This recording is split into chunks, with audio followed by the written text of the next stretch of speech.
I don't know what it's like in your house, but have you had much time to read or binge or watch anything? Well, I have not been reading much of anything. I have been binging, and it's really not going to help our library users, but I did watch all of the Tiger King season that everyone's talking about on Netflix. So unless you're a Netflix person, you're not you're not going to know much about that one. Oh, I don't know. I've not watched a single moment of it, but I feel like everywhere I turn, people are talking about it. Yeah, it's really interesting. I'll save it for another day because I'm still trying to wrap my head around everything that happened in it. But I have been listening to music is one of the things that I have been doing in my working time at home and with the kids. And Jenny here at the Delaware County District Library, she's at our Orange branch. She put together a really awesome list of Broadway music that's available on Hoopla, and that has just been giving me life this past week. She's got some amazing titles on there. Some of the ones that she's listed include Hamilton, Dear Evan Hansen, Come From Away. So she's got a lot of really modern titles on there, Hadestown, that you can download, things that have recently been on Broadway. But then she's also got some of the classics. She's got Newsies, Oklahoma, Wicked, and then Who Can't Smile when they're listening to Joseph and the Amazing Technicolor Dreamcoat. Like, that's just one of my happiest musicals in all of the history of time. I think that has my favorite Andrew Lloyd Webber song in it. The Any Dream Will Do is in Joseph and the Amazing Technicolor Dreamcoat. I love that song. Yeah, so, it's a really fun list. They're all available on Hoopla, so you can use your library card. You can check them out now, and you can find your way through the story. The other really cool thing that's happening right now is BroadwayWorld.com and Broadway HD, those are two different Broadway sites. They are both giving some free streams, some free downloads, and some free views while everyone is at home during this time. So if you're a Broadway lover, those will be really good places that you'll want to check out, BroadwayWorld.com and Broadway HD. And you can connect both of those to like your at-home devices, your Rokus and your Fire Sticks. And the other cool thing is that you can go online. I found it on YouTube. I'm sure it's on other places too. But Rosie O'Donnell did a one-time resurgence of the Rosie O'Donnell Show for 3 hours, and she interviewed a ton of Broadway people. I mean, everyone from Kristen Chenoweth to Billy Porter were on this show. And she did it all to raise money for the, I believe it was the Actors Equity Fund. I think she raised $15 million by the end of the night. But there's just a lot of Broadway love happening right now for all of those Broadway workers who are out of work. So just do what you can to support them right now. It's really worth it. Mm-hmm. I watched the Broadway HD version of Oklahoma with Hugh Jackman the other night, and it was excellent. It was just a terrific production, and good music, and well photographed, and just totally enjoyable, and a great way to forget about everything else that's going on in the world right now. Mm-hmm. So, okay, so that's you mentioned BroadwayHD.com, and what was the other one? Broadway World. That's right. Yeah. Okay. So great. Yep, and then all of those soundtracks on Hoopla. Mm-hmm. Okay, well, right, yeah, all the music on Hoopla. That's one of the things we've been putting a lot of good content on our website and social media. So I'm sure Jenny's Broadway playlist, is that on our social media now? Yep, we just posted it yesterday. Great, good. So, okay, Kellen, you mentioned that you've been reading some stuff during this week. What you been up to? Well, I also haven't really been reading anything. We've been trying to figure out how to make home life work with 2 adults working and a 2-year-old who wants nothing but your attention. So it's been a process, but we've been getting there. What we have managed to do was we had a hangout one night with some coworkers online. We played some games together. We loaded up some of the Jackbox Party Pack games, which are just goofy games that I streamed it from my computer, and then everybody else joined in on their phone from home, and we all got to kind of hang out together, which was a nice little change of pace. Mm-hmm. Yeah, they're goofy, silly games. There's trivia games, there's drawing games and stuff, battle of wits and such. And so some of the people that we got together were ideally suited for those kinds of challenges and made for a pretty fun evening. Good. Now, what was the name of the package you talked about? Is that? It's called the Jackbox Party Pack. There's 6 of them out right now, along with the 7th that's coming this fall. Each one has about 4 or 5 games in it. There are different styles and genres within each one. One person displays it, and then everybody else uses their phone as a controller. And so all you need is the room code, and then everybody else can play along from wherever they're at. Oh, cool. That Nice. sounds like a lot of fun. Yeah. Yeah, that sounds like a lot of fun. I've seen a lot of people on social media recently have been talking about having Jackbox parties with their friends through Zoom or Skype or Google Hangouts or something like that. Mm-hmm. Well, I think we we're did something all, not finding as new high ways tech to with connect. some of my friends. It was very, very low tech. We just basically pulled up our Trivial Pursuit games in each of our homes and then just pulled up a card and asked everybody a question from our card and then had people ring in. And yep, that was our super low tech way of doing it. But it's just one thing to pass the time. Mm-hmm. Whatever works to get a little bit of normalcy. Right. Definitely need that. Yeah. Yeah. I'm so looking forward to getting back to being on a regular schedule. That's just crazy. So anyways, so this week I've been looking at a book that's been sitting on my nightstand forever that I finally got a chance to kind of dig into. And it's called Between You and Me, Confessions of a Comma Queen by Mary Norris. Ooh. Mary Norris has worked for The New Yorker since 1978. And if you know The New Yorker magazine, it's probably one of the best edited, best looking magazines in the world right now. And it is beautifully managed each time. And you can pretty much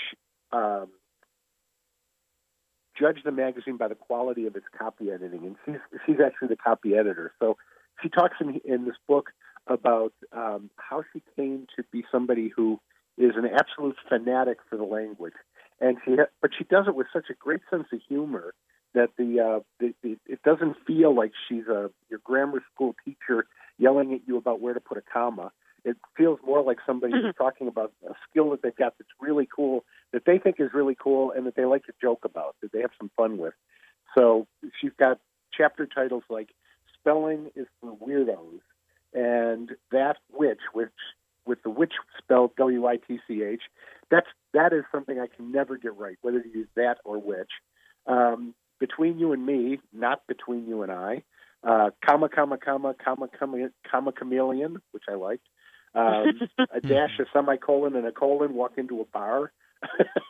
So it's kind of fun. She talks a lot about how the New Yorker set its standards and why they continue to do things like put the little umlaut over the second O and cooperate. Wherever you pronounce two vowels together, they use that little umlaut. So she also talks about the kind of just some of the authors she's worked with and some of the people that have appreciated her editing and some who really don't appreciate her editing. So it's just a lot of fun. It's a good book. It's, like I said, not preachy, but I'm just somebody who enjoys books about language. Anybody who's been in my office knows I have a shelf of books on things, even things like I still have a print thesaurus and a print dictionary. And there were two books that really just got me that I keep in my office and I keep with me wherever I go. They're by Karen Elizabeth Gordon. One's called The Transitive Vampire, and the other one is The Well-Tempered Sentence. And they are both books of just what they sound like. One is about how to use grammar, that's the Transitive Vampire, and the other one is about punctuation, The Well-Tempered Sentence. And it uses illustrations from like the 17 and 1800s with really crazy examples of how to use the punctuation and grammar. So it's just a lot of fun. And for some reason, I just enjoy books like that. And I guess it goes back to maybe I had a crush on my second grade teacher who taught me grammar or something. I don't know. But it's still just kind of a lot of fun. So, but the new one is called Between You and Me by Mary Norris. She's also got a new book out called Greek to Me, which is about the origins of language. And that one is also sitting on my nightstand waiting for me to dig into it. So anyway, we're going to take a break here. And when we come back, we're going to be talking about what's been happening in the Maker Annex while you've all been home and while we've all been trying to keep doing things from the library and keep helping the community. So stay tuned. Springtime is here, and you know what that means. It's time for Mulch Madness. Did you know that too much mulch is bad for trees and shrubs? 2 inches of mulch is plenty. Any more and you risk causing roots to grow up and around trunks, which increases unhealthy stress, shortens tree life, and even keeps moisture from getting down to tree roots. To find out more about Mulch Madness or to find a certified arborist near you, visit treesforohio.org. That's trees4ohio.org. There are everyday actions to help prevent the spread of respiratory diseases. Wash your hands. Avoid close contact with people who are sick. Avoid touching your eyes, nose, and mouth. Stay home when you are sick. Cover your cough or sneeze. Clean and disinfect frequently touched objects with household cleaning spray. For more information, visit cdc.gov/COVID-19. This message brought to you by the National Association of Broadcasters and this station. Times are tough. Sometimes things get too tough, and when that happens, you should get help. The Delaware Morrow Mental Health and Recovery Services Board is here to make sure that anyone and everyone who needs it can get help. Suffering is not normal, but it's also not rare. If you are suffering, we can help. Find us online at dmmhrsb.org or give us a call, 740-368-1740. Easter candy is a tradition. The rising of Jesus should be the reason. Chaffee's Coffee and Confections can help you celebrate the reason by filling those Easter baskets. We have bunnies and more bunnies, solid or filled quarter-pound Easter eggs, pipsqueaks and peeps, the best selection of jelly beans, and so much more. We offer ready-to-gift Easter baskets or bring your own. Check us out on Facebook. Open 9 to 2 Monday through Saturday with curbside pickup. Chaffee's Teas and Confections on West Winter Street in downtown Delaware. It's purely decadent. Broadcasting from the Streetwise Motors Studios. In the market for a good quality pre-loved car? Get to 250 North Main Street in Marion or 24/7 online at streetwisemotors.com. From the WDLR Weatherbug Forecast Center, this morning a clear sky, sunny today, high 60. Mainly clear tonight, low 36. Saturday mostly sunny, high 62. I'm meteorologist Jim Rinaldi on the new 92.9 FM, Ohio's best classic hit. And you were listening to Off the Shelf on 92.9 WDLR. Well, welcome back to Off the Shelf. We're here today with Kellen Freeman, who is a technology STEM training specialist, which means he actually runs the makerspace at the Willis Education Center. Kellen, we were talking a little bit earlier in the show, and we've been talking during the break about some work you are doing to use some of our 3D printing materials while we're on our hiatus here. You want to talk a little bit about what you've been doing? Sure. So early on, after the announcement was made that the library was closing to the public, we were still working behind the scenes in the building, and my manager got an email from somebody in the Delaware EMS group who was looking for people with 3D printers who could help work on a project to create face masks to help with the N95 shortage that's out there.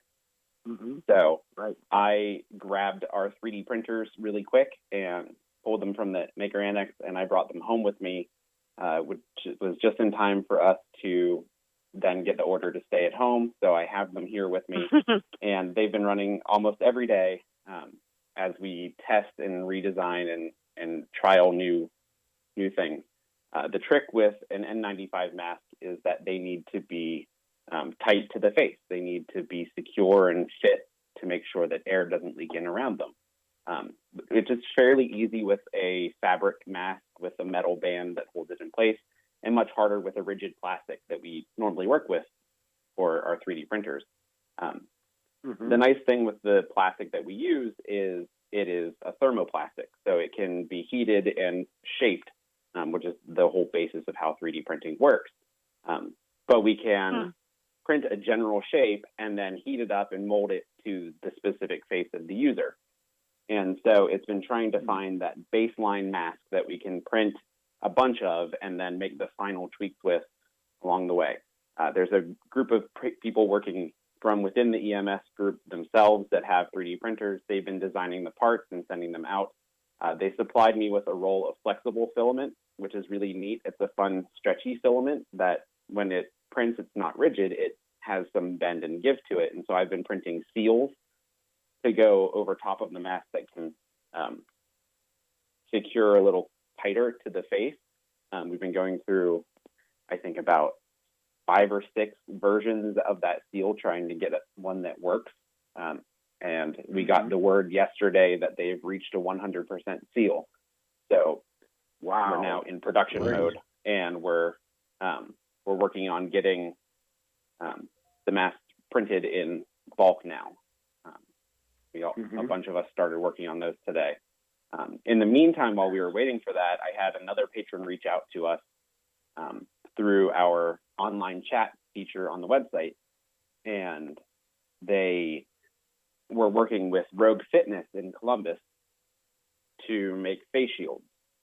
These are the headbands with the clear plastic visor on the front of them that can be coupled with masks and goggles and everything to provide extra protection.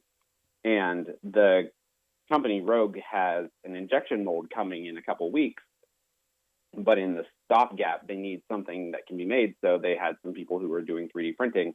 And so I set one of our printers onto doing that. The fun thing is they're using the design created by the company that we buy our printers from.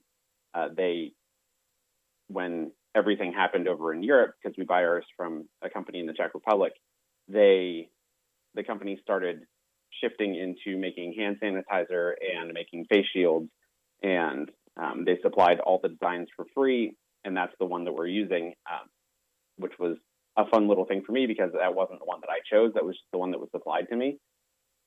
But they should be up and running here soon in a couple of weeks with their injection mold. But in the meantime, they need to be able to supply Ohio Health and OSU, and they have people asking from all over the place for these designs. So these are just a stopgap measure until they can get their mold going and start cranking out face shields by the thousands. That's amazing. I just think that's a great use of the technology, and I'm so glad that the library is there to be able to help and to have somebody as talented as you to be able to make sure that it actually happens. So thank you for doing that. That is just a real contribution to the community. Mm-hmm. We've had a bunch of other libraries in the region, Westerville and such, were reaching out to us about what we're doing, how can they help, what are they doing. They've had their patrons asking what they're doing with their printers and stuff. So it's kind of becoming a big grassroots. I see all of these different maker spaces online are grabbing printers from everywhere and setting up printer banks of 30 printers and just letting them run for, all day long, printing more parts and more pieces to it all over the country. So the maker movement is definitely taking advantage of this opportunity to give back and use what we have to help in any way that we can. Yeah, and I think it's like we're all MacGyvering a whole lot of things right now, and I think this is just another example of the creativity that goes into the response to a disaster like this. So again, thank you for doing that. I also want to bring up something else that you're working on. We got a few more minutes here in the second segment here, and that is we are starting a library podcast channel. That we are. So this has been something that we've been working on for a little while, and there's been a small group of us who have been working on it. Nicole is one of them, and it will feature these episodes of Off the Shelf. After they come out on the radio, they'll be able to find them online in an easy-to-access location that just downloads right to your phone. But we'll also have other people from the library who will be sharing their interests and their recommendations on different topics. So we have Annie Pasma, who is one of our children's librarians at Delaware, will be doing a reader's advisory show where she will take recommendations from the staff on books and movies on a whole bunch of topics and sharing those with everybody. We have Luke and Dan, who both work down at our Orange branch, that will be doing a movie podcast within the podcast. I don't know too much about their details, whether it's a review show or a discussion or what, but it's that one is one that they're working on getting started up. And there'll be more as time goes on, as we all find our little niche in what we want to talk about. Not everything will go forever. Some things might be just 5 episodes. We might have something that goes ongoing, but we're looking into also getting mini shows like around the Great Geek Fest. In the lead up to that, we'll have interviews with people and discussions of the different things that we've got going on. It sounds like it will be a big variety of ways for you to stay engaged with what the library is doing. Nice. Yeah, I think we were. I kept trying to remember what the movie podcast was going to be called, and Luke and Dan, I kept saying, "Are you going to be movie men?" And they were like, "No, we're library guys." So I like that they're the library guys. I think they said that theirs is going to be more genre based, and it's going to be things that movies that you can easily get your hands on, that aren't necessarily blockbusters, but are tied to, the ease of getting them through the library. Mm-hmm. Well, knowing Luke and Dan, it should be a lot of fun because they're both got great senses of humor. They'll be a lot of fun to listen to, I'm sure. Aww. Yeah. And you mentioned Annie Pasma, and she's got a great voice. I mean, she does a lot of our children's programming, but she also does voiceover work. I mean, she's got just a terrific voice, so she'll be great on a podcast. Yeah. Yeah. So, this has been a great opportunity to get everyone all set up with their tools that they have at home, because Annie has her home studio right now. So she's like, "Great, this is perfect."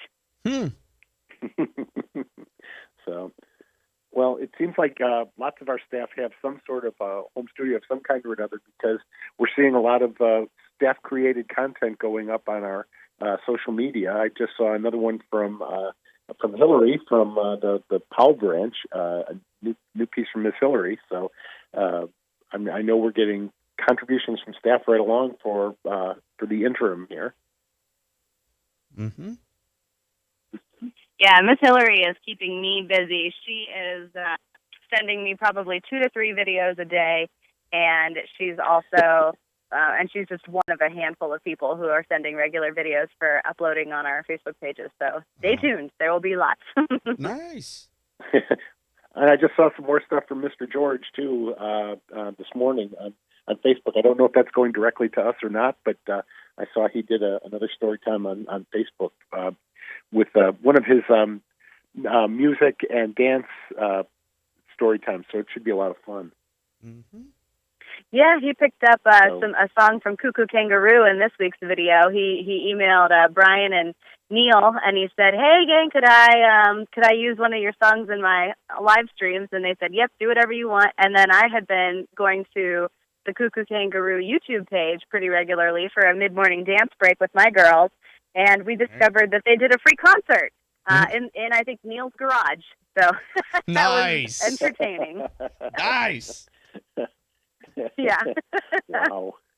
So, it's amazing how many different performers, artists, writers are doing things online just for free. I guess just to keep in practice and to kind of reach out to their fan base to stay in people's faces and everything. So it's been a lot of fun. There's just a wealth of material out there right now. Yeah. Mm-hmm. But, it's good that it's out there because, as you know, this week when the governor extended the stay-at-home order and the schools were continued to be closed, we had to announce that the library now will not be able to reopen before Monday, May 4th. So it's still going on. We hope that you're being careful, sheltering in place, staying off the streets as much as you can, keeping that social distance and everything, and using the library's resources that are available online and on social media. So we keep churning it out, right, Nicole and Kellen? You got it. Yep. So we will. We are anxious to see you back in the library, but not until we can all do it healthily and in conscience. So we'll be staying, like I said, until at least Monday, May 4th, and but we'll keep churning it out for the web. So, Nicole, thank you very much for being here, for organizing the show today. Kellen, thank you for being here. Thank you for all you're doing with the first responders and everything. And Gage, thanks for making it all sound good. Yeah. Appreciate it. And ladies and gentlemen, we will see you online. Take care. Bye-bye.